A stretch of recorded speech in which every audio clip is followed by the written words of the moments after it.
Yo, what's up? This is Immortal Technique, and you're watching TYT Sports. We out of here, motherfucker.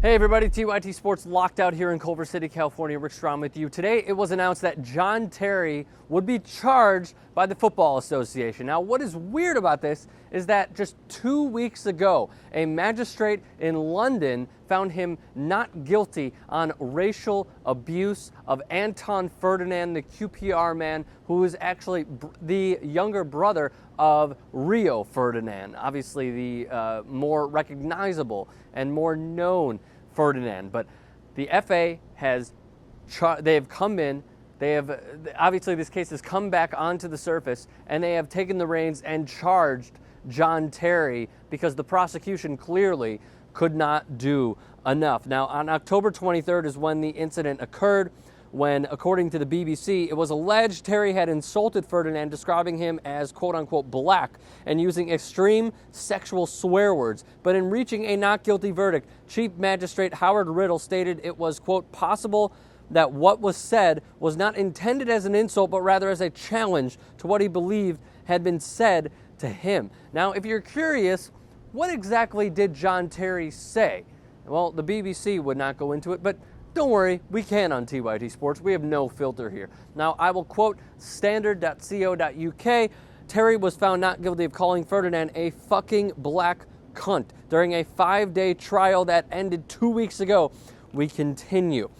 He has already lost the England captaincy over the mere allegation, and his international career would effectively be ended by a guilty verdict. It would also place enormous pressure on Chelsea, where he has been skipper for more than 8 years and who have taken a hard line on racism among their own supporters. Now, Terry has requested a personal hearing, and he has obviously denied the charges. John Terry, 31 years old, been with Chelsea for a long time, but again, being charged by the Football Association. The BBC continues, but the FA only has to prove its case on the balance of probabilities, a far lower burden of proof. The governing body went on. This charge is the result of the FA's long-standing inquiries into this matter, which were placed on hold pending the outcome of the criminal trial and relates to rules governing football only. He will play for England in the Olympics pending the outcome of this case. He has 1 week to respond to the charge, which is on August 3rd. Now, Dan Levine, who covers Chelsea, his Twitter handle is @BluesChronicle. He had some solid tweets on this matter when it just came out within the hour.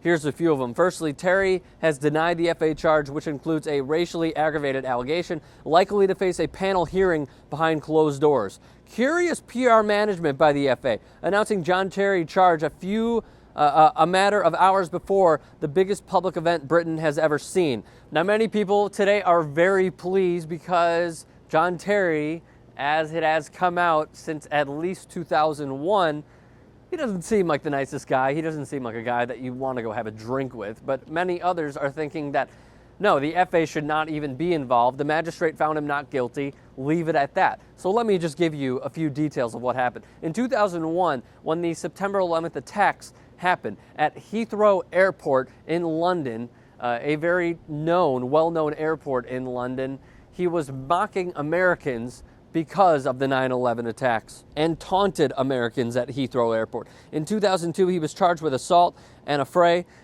with a nightclub bouncer, but he was cleared of those charges. In 2008, he pulled an Andrew Bynum, parking his Bentley in a handicap spot. In February 2009, he was secretly filmed by undercover reporters giving unauthorized tours of the team's facilities for roughly £10 million.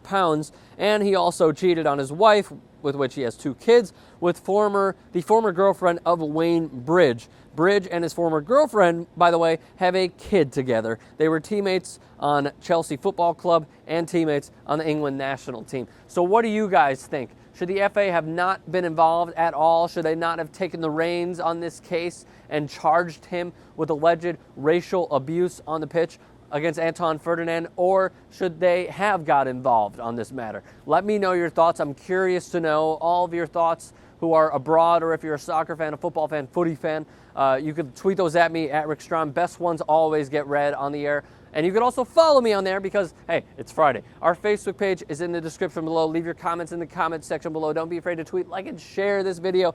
And also do us a favor, guys. Support what we're doing here. Subscribe to TYT Sports.